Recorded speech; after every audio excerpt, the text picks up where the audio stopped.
Hey guys what's up. अच्छा, ये कुछ क्वेश्चंस हैं जो कि मैंने सोचा सॉल्व करूँ आप लोगों के लिए।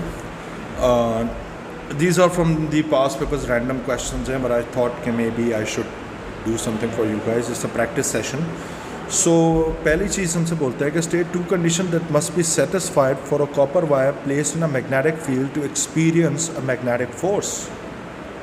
अच्छा, ये कह रहा है state two condition that must be satisfied for the copper wire placed in a magnetic field to experience a magnetic force. अब सबसे पहली चीज़ तो ये है the copper wire must carry a current. मैं तो लिख रहा हूँ copper wire must be carrying a current. एक तो ये कंडीशन हमारे पास सेटिस्फाई होनी चाहिए। दूसरी चीज़ ये है two condition that must be satisfied, copper wire must be placed perpendicular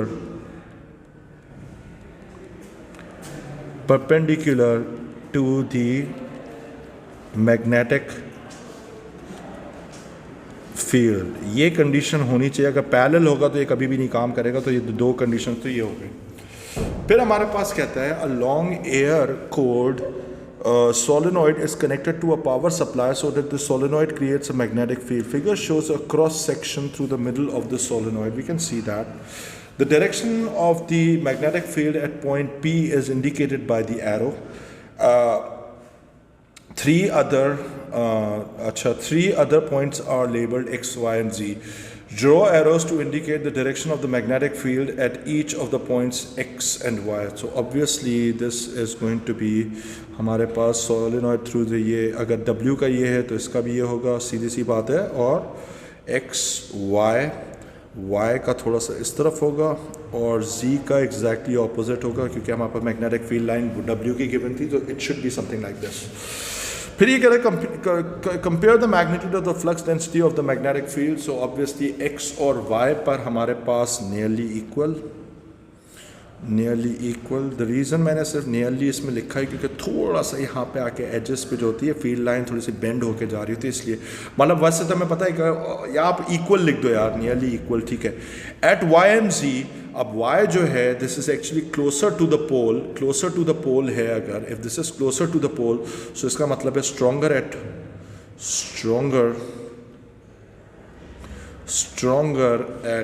y compared to z। सही है, ये भी हो गया हमारे पास, दैट इज इट। अच्छा, फिर उसके बाद है two long parallel current carrying wires are placed near to each other in a vacuum. Explain why these wires exert a magnetic force on each other. You may draw a label diagram if you wish. अब मैं एक काम करता हूँ, इसके लिए एक label diagram बनाता हूँ। लेट्स सपोज कि भाई मेरे पास एक डॉट यहाँ पे बना दिया और एक डॉट मैंने यहाँ पे बना दिया। तो सबसे पहले अगर मैं इसमें बात करूं तो इसमें हम लोग राइट हैंड ग्रिप रूल लगाएंगे। तो मेरे पास इसके अराउंड एक let this be X, let this be Y, and X and Y are wires that are carrying current out of the page. मैं लिख भी देता हूँ, X and Y are wires carrying current out of the page, ठीक है। अब सीधी सी बात है कि मैं इस पे अगर मैं डायग्राम बनाऊं तो एक कॉन्सेंट्रिक सर्कल ये बना मेरे पास, and will just draw one more circle, और फिर एक मैं बड़ा सा सर्कल इधर बना दूंगा। एक ये भी मेरे पास हो गया, इसको थोड़ा सा मूव कर लेते हैं इधर। और एक बड़ा सर्कल मैं ऐसा बनाना चाहता हूँ जो कि मुझे ऐसा लगे कि ये इसमें से पास होता हुआ जा रहा है, ठीक है। We can see that something like this, और इसको मैं उठा के ऐसे कर सकता हूँ, इधर कर दिया, वी कैन सी दैट, ठीक है। तो ये मेरे पास x की मैग्नेटिक फील्ड है। अब अगर मैं इसकी डायरेक्शन प्रेडिक्ट करूँ तो this should be anticlockwise. So ये डायरेक्शन आ रही होगी, और अगर मैं इधर से देखूँ तो यहाँ पे ऊपर की तरफ जा रही होगी। सो करंट जो है वो आउट ऑफ द पेज है, और जो direction of the magnetic field जो है एट वाई वो ऊपर की तरफ है। So applying Fleming's left hand rule अगर हम लोग इसमें लगाएं तो सबसे पहली चीज़ है कि मेरे पास जो मैग्नेटिक फील्ड की डायरेक्शन है वो ऊपर की तरफ है। तो हमारी जो फर्स्ट फिंगर होगी वो ऊपर की तरफ एम करेंगे, मतलब with respect to the diagram. और जो डॉट है, डॉट का मतलब है something is coming out of the paper. तो मैंने ऊपर की तरफ अगर एम किया तो थंब मेरे पास ऑटोमेटिकली लेफ़्ट साइड पे आ रहा है। तो इसका मतलब है कि थंब मेरे पास इस तरफ एम कर रहा है तो इस पर फोर्स ये लगेगी, ठीक है। ये हो जाएगा force on Y due to X, ठीक है। इसको लिख भी देते हैं, force on Y due to magnetic field of X. यहाँ तक भी पहुँच गए। फिर उसके बाद है, फिर लास्ट पॉइंट हमारे पास ये है, according to Newton's third law, force on X must be equal and opposite to that on y. So attraction, सही है। यानी इस पे भी जो फोर्स आएगी वो ये सेम डायरेक्शन, मतलब ऑपोजिट डायरेक्शन में आएगी और दोनों के मैग्नीट्यूड बिल्कुल सेम होंगे, ठीक है। यहाँ तक भी पहुँच गए। फिर हमारे पास सवाल आता है डिफाइन इलेक्ट्रिक पोटेंशियल। मैं इसकी डेफिनेशन जल्दी से लिख लेता हूँ इधर। This is my definition. मैंने लिखा work done per unit charge to move charge from infinity to a point, ये भी हो गया। फिर ये कहता है an isolated conducting sphere in a vacuum has radius r and is initially uncharged. It is then charged by friction so that it carries a final charge q. This charge can be considered to be acting at the center of the sphere. By considering the electric potential at its surface, show that the capacitance C of the sphere is given by this, where E naught is the permittivity of free space. Let's do this. Okay guys, so we have another question. Let's do this question. अब इसको करने के लिए सबसे पहले हमारे पास है electric potential at its surface. हमारे पास इलेक्ट्रिक पोटेंशियल का जो फॉर्मूला होता है वो होता है V is equal to KQ/R होता है, या मैं इसको लिख सकता हूँ V is equal to 1/4π E0 Q/R। यहाँ तक भी पहुँच गए। उसके बाद हम लोग एक और काम कर सकते हैं कि भाई हमारे पास होता है हमारे पास charge stored per unit volt. तो इसका मतलब है कि मैं एक काम कर सकता हूँ, इसको रीअरेंज कर सकते हैं। इधर से जाकर इसको रीअरेंज करते हैं तो ये हो जाएगा 4π E0 R is equal to Q/V, and realize this fact that capacitance is the charge stored per unit volt. और इसका मतलब है कि हमारे पास ये हो जाएगा capacitance is equal to 4π E0 R। यहाँ तक भी पहुँच गए। So this was very simple. The dome of an electrostatic generator is a spherical conductor of radius 13 centimeter. Okay. It is initially charged so that the electric potential at the surface is 4.5 kilovolts. अच्छा, okay, ये हमारे पास पहला वाला था जिसका radius वगैरह given है। A smaller isolated sphere of radius this initially uncharged is brought near to the dome. Okay. Sparking causes a current between the two spheres until they reach the same potential. Now that is very important. They reach the same potential. इसको मैं underline कर लेता हूँ। Assume that any charge in the sphere may be considered to act as a point charge at its center. Calculate the charge that is transferred between the two spheres. We need to calculate the charge that is transferred between the two spheres. अब इसको करने के लिए हमारे पास potential दोनों पे same है। अगर पोटेंशियल सेम है तो हमारे पास एक काम ये कर सकते हैं कि पहले अगर मैंने दोनों की कैपेसिटेंस निकाल ली तो फिर मैं उससे क्या करूँगा, कैपेसिटेंस से फिर मैं इनके चार्जेस निकाल सकता हूँ। ये मैं ज़रूर कर सकता हूँ। So V is equal to Q/C लगाकर मैं जा सकता हूँ। I can do that. So let me just give it a shot. पहले मैं ट्राई कर लूँ, फिर उसके बाद I will explain it. Okay guys, so I did this question. Okay, took me some time. अब ज़रा इधर देखो, I could have taken some shortcuts but I decided not to. सबसे पहली चीज़ है कि भाई हमने कैपेसिटर ऑफ द लार्जर, क्योंकि एक था 13 सेंटीमीटर और एक है 5.2 सेंटीमीटर वाला, मैंने लार्जर वाले डोम का मैंने पहले कैपेसिटेंस निकाली जो कि मेरे पास ये वैल्यू आ गई। यहाँ तक तो मैं पहुँच गया। उसके बाद फिर मैंने जो है इसका चार्ज भी निकाल लिया, चलो चार्ज निकाल लिया। वो मैंने ऐसे निकाला कि भाई मेरे पास इसके अंदर पोटेंशियल डिफरेंस गिवन था, इलेक्ट्रिक पोटेंशियल गिवन था, so V is equal to Q over C कर दिया मैंने इधर, तो मेरे पास ये भी निकल आया। चार्ज मेरे पास ये वाला निकल आया था। फिर उसके बाद फिर मैंने एक चीज़ रियलाइज़ की कि यार सिंस पोटेंशियल रिमेन सेम, जो कि इधर लिखा हुआ है सेम पोटेंशियल, जिसको मैंने पहले भी हाईलाइट किया था, तो जब ये दोनों एक दूसरे करीब लाएंगे तो पोटेंशियल दोनों में सेम होंगे। लेकिन एक फैक्ट है, जो बड़ा वाला डोम होगा वो चार्ज अपना लूज़ करेगा, तो इसीलिए मैंने उसको लिखा कि बड़ा वाला जो डोम है it will tend to lose charge Q minus Q divided by the capacitance of that larger dome. Similarly उस दूसरे वाले पे जो चार्ज जा रहा है that is transfer, that is Q, और छोटे वाले कैपेसिटर का भी कैपेसिटेंस मैंने निकाल ली। वैसे पता है मैं इसको बहुत सिंपल भी कर सकता था, मैं सिंपल इस तरीके से कर सकता था कि एक चीज़ रियलाइज़ करो कि अगर Q माइनस Q था और वो भी Q था, तो मैं एक चीज़ और भी कर सकता था कि यार देखो 4 पाई और E नॉट तो मेरे पास दोनों साइड पर ही सेम ही रहता, तो मतलब मेरे पास Q minus Q over R of the larger radius और Q over R of the smaller dome भी मैं लगा सकता था, तो वो उससे भी जल्दी हो जाता है। लेकिन खैर है, मैंने सारी चीज़ें करने के बाद मेरा आंसर ये आ रहा है कि this is the smaller charge, यानी जो दूसरे वाले डोम पर हमारे पास जो चार्ज किया होगा वो ये आ रहा होगा। So it's your choice. Obvious ही बात है कि एग्जाम के स्ट्रेस के अंदर you won't have time to think कि हम लोग कौन सा मेथड करें, बट एटलीस्ट फिजिक्स सही होनी चाहिए। So the physics is correct. Let's move on to the next question. Okay, अच्छा इसका ज़रा जवाब सुनो, ठीक है।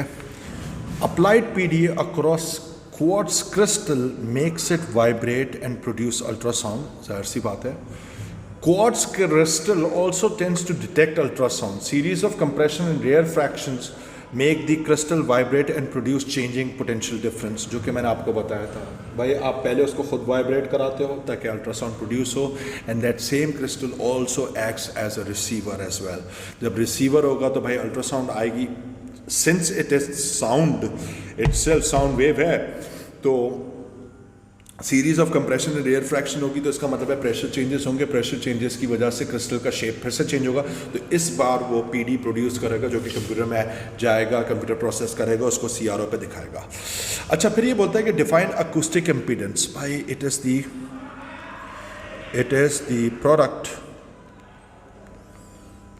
The product of speed of ultrasound in a media and density of that media। सही है, ये भी हो गया। डिस्क्राइब क्वालिटी, इसको मैं इधर फॉर्मूला भी चाहूँ तो लिख लूँ, Z is equal to rho C करके भी लिख सकते हैं इधर, लेकिन फिर आपको अगर आपने फॉर्मूला लिखा है तो आपको इसके सिंबल्स को भी एक्सप्लेन करना पड़ेगा। Describe qualitatively how the specific acoustic impedance of two materials affect the intensity reflection coefficient at a boundary between the materials। अच्छा, intensity reflection coefficient alpha is actually IR over I naught, और फिर हमारे पास पूरा का पूरा formula होता है, ठीक है। ये हो गया। अब आइडिया ये है कि it is dependent on Z। If acoustic impedance, if specific acoustic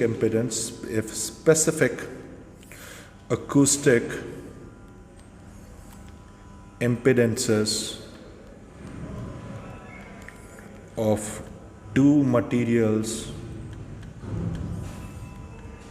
are comparable,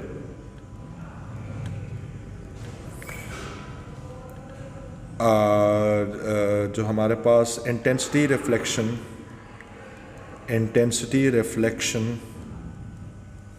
coefficient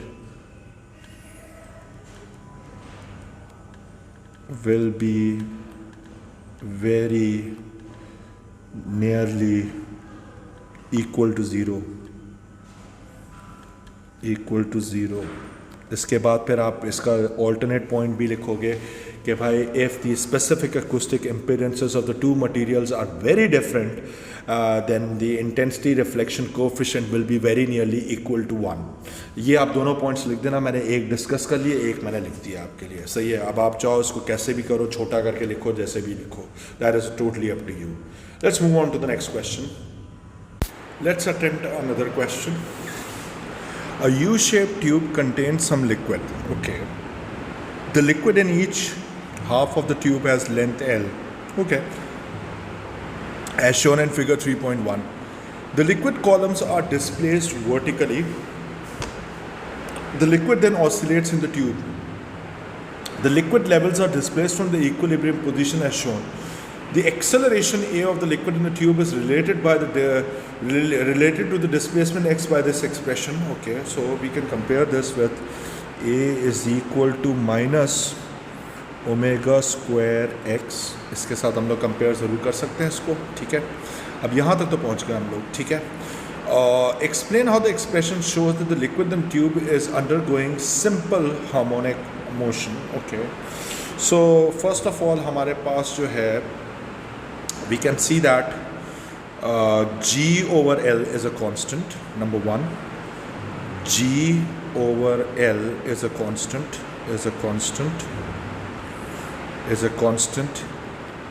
फिर उसके बाद लिखते हैं कि acceleration is directly, एक मिनट तक माइनस नहीं लगे, is directly proportional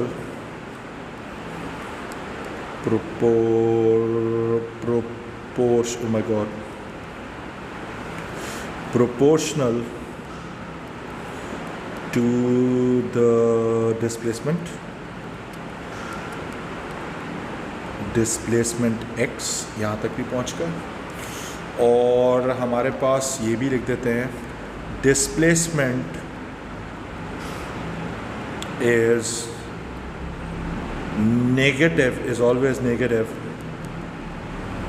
always opposite, बल्कि लिख देते हैं is always opposite to the direction of acceleration, सही है। ये आपके पास ये भी बन गया, 3 मार्क का था। The length L of each liquid column is 18 centimeters.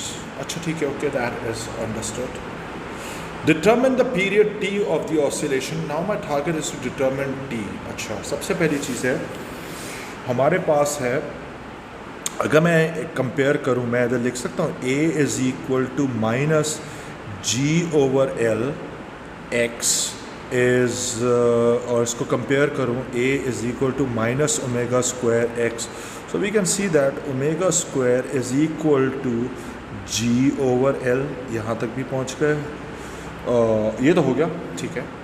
अच्छा, omega itself is actually equal to 2 pi over t का whole square, that should be equal to g over L। और इसको खोलेंगे तो ये हो जाएगा हमारे पास 4 pi square divided by t square is equal to 9.81 divided by length हमारे पास है 18 centimetre, so 18 into 10 raised to power -2, that is it, square तो था नहीं। और अब मुझे t की वैल्यू निकालनी है और उसको रूट लगा के निकालेंगे हम लोग।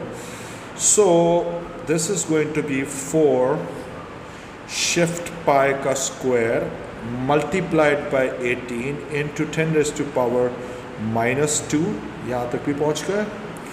और फिर डिवाइडेड बाय 9.81 किया, और इसके बाद इसका रूट ऑपरेशन लगाते हैं तो ये आ रहा है मेरे पास 0.85 आ रहा है। Time period is equal to 0.85। Let me verify it one more time. 4 multiplied by shift pi का स्क्वायर किया, just making sure, multiplied by 18 into 10 raised to power -2, यहाँ तक भी पहुँच गए। और फिर डिवाइडेड बाय 9.81 और फिर रूट ऑपरेशन लगाया and it gives me the same answer, so this is going to be correct, ठीक है, 0.85, यहाँ तक भी पहुँच गए।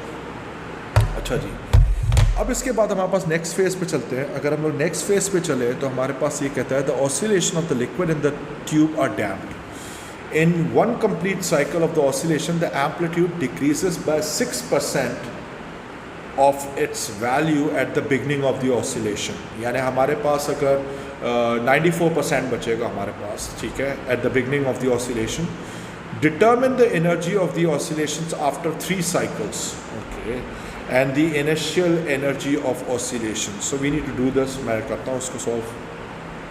Okay guys, ज़रा इधर देखो मैंने कैसे किया है इसको। सबसे पहली चीज़ है, you need to realize that energy itself is equal to half m x naught, m v square होता है, तो v हमारे पास x नॉट ओमेगा के बराबर होता है, तो स्क्वायर स्क्वायर लग गया, यहाँ तक तो पहुँच गए।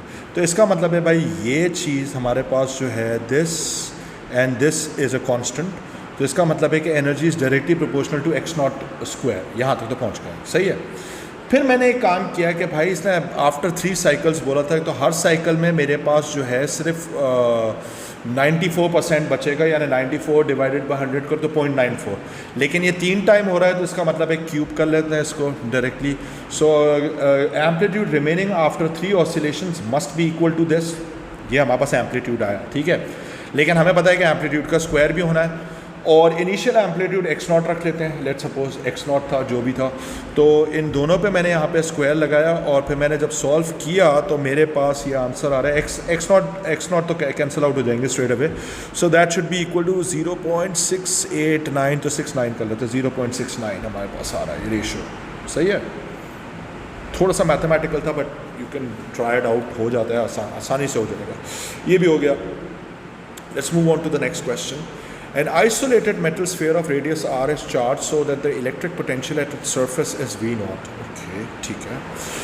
On figure, sketch the variation with distance x from the center of the sphere of the electric potential. Your graph should extend from x is equal to 0 to x is equal to 3r. अच्छा, ठीक ठीक ठीक ठीक ठीक ठीक। हमारे पास जो अगर आइसोलेटेड मेटल स्फीयर है, तो हमारे पास पोटेंशियल जो r पर है वो मैक्सिमम है, यानी एक तो मेरे पास जो इसमें जो मैं मार्क बनाऊंगा वो यहाँ पे ये है, सही है। अब सबसे बड़ी इम्पॉर्टेंट चीज़ है कि हमें पता है कि electric field strength is the gradient, is the potential gradient is equal to the potential gradient, negative of the potential gradient. तो हमें ये पता है कि इलेक्ट्रिक फील्ड स्ट्रेंथ 0 है इधर, तो इसका मतलब है कि ग्रेडियंट यहाँ पे कांस्टेंट होगा, तो यहाँ से यहाँ तक तो हमारे पास ये वाला जो पोटेंशियल की लाइन होगी, यहाँ पे पोटेंशियल कांस्टेंट आएगा, ये वाला तो होगा ही होगा, यहाँ तो पहुँच गए। उसके बाद फिर हमारे पास जो है पोटेंशियल का फॉर्मूला होता है V is equal to k q over r, सही है, यानी V is directly proportional to 1 over r. तो अब इसके हिसाब से हमारे पास यहाँ पे इसको गिराना होगा। अगर मैंने इसको किया कि भाई लेट द पोटेंशियल जो अभी हमारे पास है वो कितने ब्लॉक्स के बराबर है, इसमें तो एक तो सेपरेटर्स इसने दिए नहीं है, oh my God, so 2 blocks हैं, पता नहीं कितने इसमें सेपरेटर्स है, 1 2 3 4 5 6 7 8 9 10 11 12 13 14 15 यहाँ पर है, तो 15 नीचे भी होंगे, यानी 30 ब्लॉक्स हैं, ठीक है। 30 हमारे पास छोटे से ब्लॉक्स हैं, तो 30 ब्लॉक्स हैं। तो एक काम कर लेते हैं कि जो हमारे पास V नॉट आ रहा है, V naught is to 30 blocks, agreed, यहाँ तक भी पहुँच गए। अब इसके बाद हमारे पास जो है जो V नॉट की वैल्यू होगी, हम लोग इसको यूँ भी लिख सकते हैं कि 30 blocks must be directly proportional to 1 over r। अगर मैं इसको करता हूँ अभी directly proportional to 1 over 2r करते हैं, तो कितने ब्लॉक्स बचते हैं वो भी निकाल लेते हैं, हम लोग कर लेते हैं।